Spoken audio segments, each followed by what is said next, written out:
Hello guys, welcome to my channel. So I have a smartwatch Amazefit GTR 2. So I have a solution for no sound from the watch. As you can see, when I'm playing the music from the watch, there is no sound coming out from the speaker.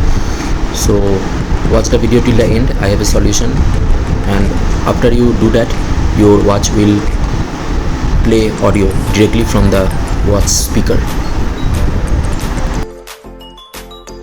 So I am keeping my watch in the deep fridge for about 10 minutes, and after that I will see that the audio is coming out or not.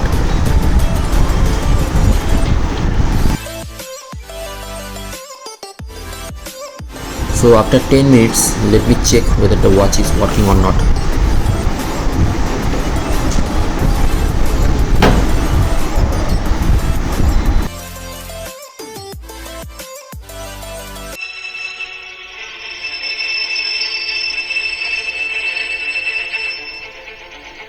So as you can see that after keeping the watch for 10 minutes in the deep fridge, the watch is working fine. So this is how you can solve the problem of no sound from Amazfit GTR 2 smartwatch.